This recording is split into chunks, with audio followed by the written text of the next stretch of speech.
Now for our story. It was still very early in the morning. Aunt Mary Lane and Lefty Larkin had eaten their breakfast in the kitchen of the farmhouse. As they finished, the sun was just beginning to make a warm glow to the east. Peggy was still asleep upstairs. Aunt Mary and Lefty hadn't talked much, but each knew the other's mind was occupied with thoughts of last night's conversation with the young girl. What she'd said concerning her agreement with Nicholas Dorn, the young writer who'd been staying in Wakefield during the past few months. Now Lefty's finished his second cup of coffee and lit his after-breakfast pipe. Aunt Mary goes over to the stove, lifts the lid of a large pot simmering on the back. Gosh, that soup smells mighty good, Aunt Mary. Well, Lefty, you just finished breakfast. I know. That's why I can begin looking forward to lunch. Well, we have quite a few things to do between now and then. Shall we get started? Yes, I guess we'd better.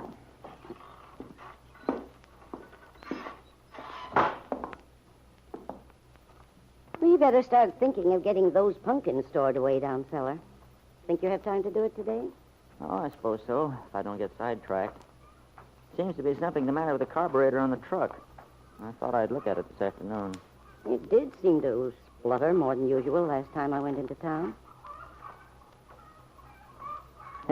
Sounds like the chickens are extra hungry this morning. Oh, by the way, did you ever find that little speckled hen, the one Peggy likes so much? I forgot to tell you, Aunt Mary. You'll never guess where she's been nesting. Oh, I can't imagine. Peggy and I spent 2 hours the other day. You remember the masquerade they gave at the Oddfellows Lodge last summer? And I wore that Mexican sombrero? Uh-huh. Well, I stowed it away on a shelf up in the tool shed. And darned if that little old hen hasn't made it into the coziest nest you ever saw. For goodness When I sake. found it the other day, I couldn't help just standing there and laughing. She looked so pleased with herself somehow. Well, I'd better... Lefty, just a minute. Yes, Aunt Mary? I want to talk to you about something. It's about Peggy, isn't it? Yes, it is.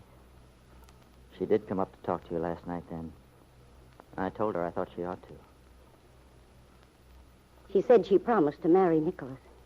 Yeah, I know. I'm terribly concerned about it, Lefty.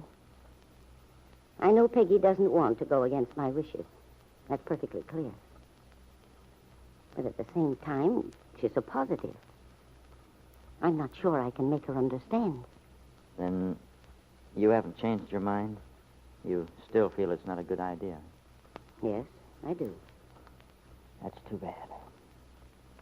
You mean, you think she'll go ahead anyway? I don't know about that, Aunt Mary. Maybe you'll be able to make her see it your way, but you see, Peggy asked me too, and I had to be honest with her. What did you tell her, Lefty? Well, Aunt Mary, I told her, as far as I'm concerned, Nicholas Dorn is a fine young man. If she thinks she'll be happy married to him, well, she ought to go right ahead. I see. The last thing I want to do is to talk against something you believe in for Peggy. You know that, Aunt Mary.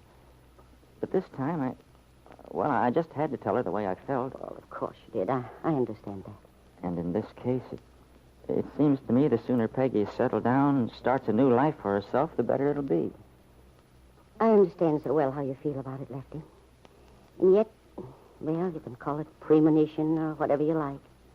But I just can't get over the feeling that Peggy should wait. That it's very important for her not to take any definite steps at this time.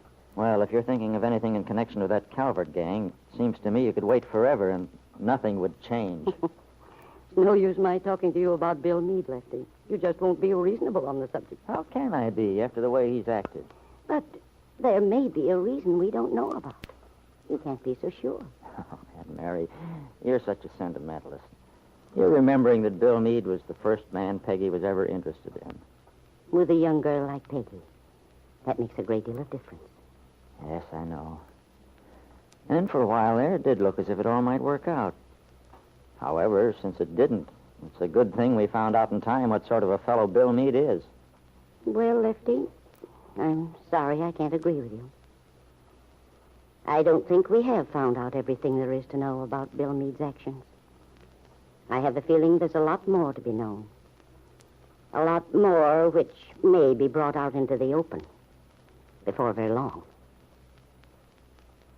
And at that moment, The young man in question was trudging along down Willow Road. A short distance ahead of him, Bill Meade saw a small, somewhat battered roadster. A young girl was struggling to get a jack under its rear axle. Hello, Jane. Need any help? Oh, Bill Meade. Oh, am I glad to see you. I've got a flat. So I see. Well, we can get that fixed in no time.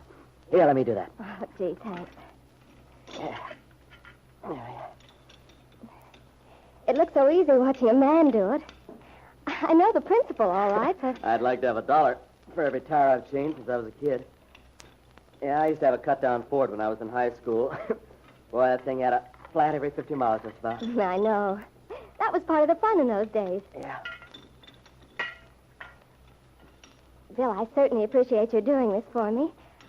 Look, why don't I drive you out to camp? Turnabout is fair play, you know.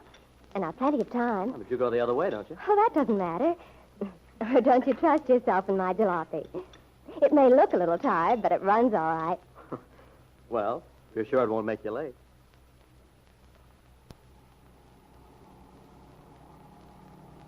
Oh, this is swell of you, Jane. That is quite a little trek out to camp unless you have a ride. I should say it is. Besides, I've been sort of hoping I'd run into you somewhere. I thought a lot about that talk we had in town that night. You remember? Yes, I do, Bill. Maybe I shouldn't have spoken as I did that night. Her being Peggy's best friend and everything. But it certainly helped. I felt that you understood. I think I do. I've wondered since then. I almost called you up, but I didn't quite have the nerve. Yes, Bill. Well, I wondered if you ever gave Peggy my message. I did want her to know that I'd been honest with her, even though it probably didn't look that way. And that I mean to prove it to her someday. Maybe quite soon now. I did give her the message, Bill. I see. You mean the reaction was negative? I'm afraid it was. I'm sorry, Bill. Oh, that's all right. It's not your fault, Jane. It's nobody's fault but my own. What do I expect, anyway?